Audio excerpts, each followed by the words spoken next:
The mitzvah of tefillah we have established is connecting to Hashem, having a relationship with Hashem, talking to Hashem in your time of need. But what does that really mean? How does one connect to Hashem?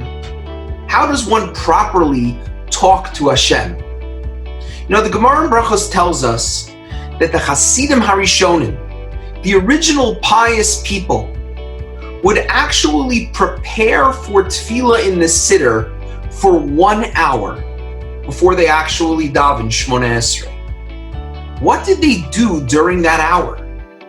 What did they need to do? Why couldn't they just talk to Hashem? Well, you see, we live in a world where it's difficult to connect to God. We see so many things that are distracting. We live in a world of disunity and a lack of harmony. But Hashem is ultimate unity. How does one connect with that unity? The Nefesh HaChaim says something very, very fascinating. He says that at the root of every person's neshama is a chelek elokis mamish. At the root of every soul is literally a portion of God. We see something unbelievable from this Nefesh HaChaim, that although on a surface level, we live in a physical world where we experience many different things and we experience a world of multiplicity. But in reality, if a person wants to connect to that unity, all he has to do is to go deep into his soul. And the deeper a person goes into himself is actually the process through which he connects to Hashem. A person, in order to talk to God, a person could talk to God however he talks to God, even just simple words from his mouth that he says in his language. But if one really wants to connect to Hashem in the deepest way, one truly has to go deep. How does a person go deep? The Hasidim Harishonim, as we said before, would spend an hour before tefillah getting themselves into the right mindset so they should be able to go deep inside of themselves. But how do we do that? So I'd like to take a moment to do a very interesting exercise with you, a short exercise, to give you an example of one of the ways in which you can go deep. So join me for a moment. Imagine you were sitting on a beach, all alone, and you can lay back in your chair and suddenly you feel the sand going through your fingers, and you look out and you see beautiful clouds and a beautiful breeze and a nice warm sun. Suddenly, you begin to float up effortlessly into the sky, and you go up to where the airplanes are and even further up, and next thing you know, you're in outer space.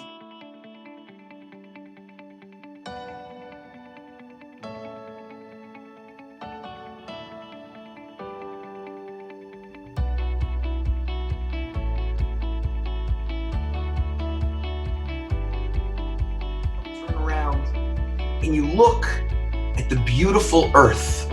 You see the entire globe from up in outer space. And you continue to float through reality, and you see the physical world, you see the sun and the moon and the stars, and you begin to float through the galaxies. And now you begin to enter into a deeper dimension, a dimension where you connect and when you see the angels, a spiritual dimension, running from place to place, serving Hashem. Imagine for a moment what an angel would look like. And then you go even deeper into reality, into the very energy forces that are needed in order to upkeep the physical and spiritual worlds. And you continue to rise even deeper, connecting and feeling the love that Hashem has for each and every one of us, the love that emanates from God in making His creation, in making this world, and seeing that everything that He created came from that love.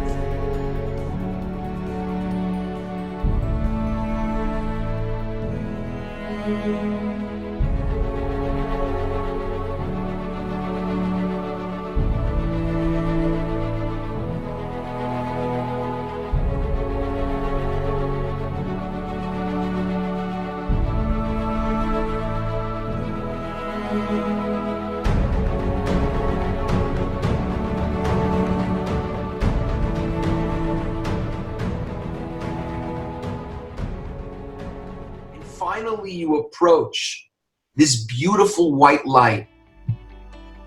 And you go ahead and you see this unbelievable white light. And from it you realize that this is the unity of God. That everything comes, although we experience it in many different ways, that all of the love of Hashem and every creature that He created, both spiritual and physical, all emanates from that unity. And we take a second to stare into that white light, to feel the warmth of that white, shiny light that makes us feel one, that makes us feel at peace. As we're near that white light, we take 3 steps in, and then we walk into that white light. And in that moment, we feel totally and absolutely connected to Hashem in that unity. Imagine talking to Hashem, feeling that connection, going deep in meditation.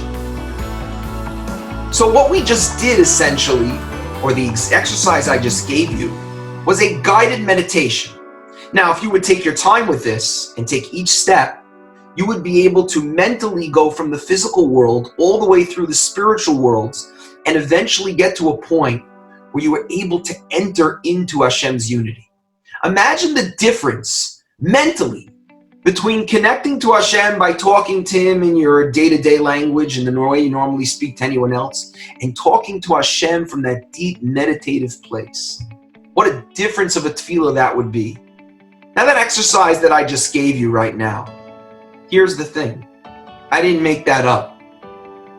Do you know that we're supposed to do this every day during Shacharis? Baruch Hu. We say Baruch Hu, and after Baruch Hu, we're supposed to be quiet. Why are we supposed to be quiet? Because tefillah is supposed to be a guided meditation to get us into a mental place to be able to connect to Hashem from the root of our soul, where we can experience that unity. We start off by saying, Ma Rabu Masecha Hashem, Kulam B'chachma Asisa, Mo Aretz Kiyanecha. Hashem, you created the light, you created the world, you created the physical world.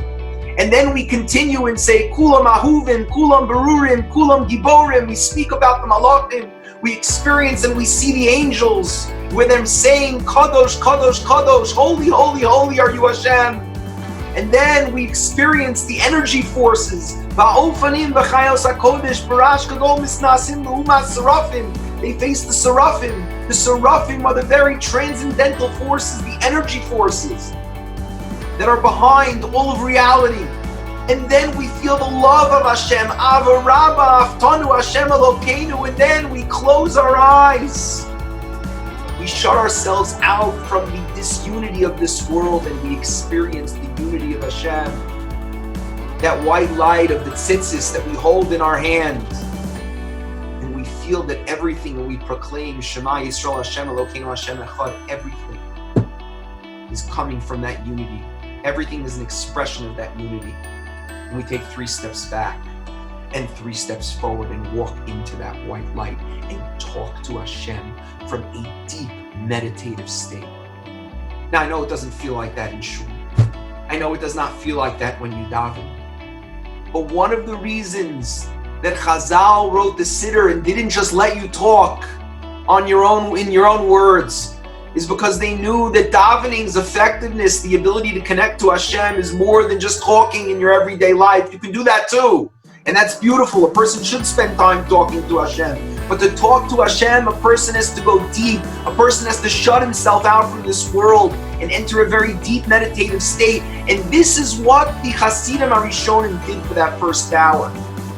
The meditation of Baruch Hu through Berachas Kriyas Shema all the way to Shemona Esrei is the meditation that Chazal gave us that helped us get to that mental state to be able to daven with Shemona Esrei in a way that we really are connected to Hashem.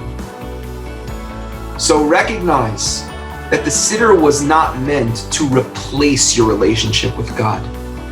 If the Siddur is understood properly, it is actually meant as a tool to help you connect better.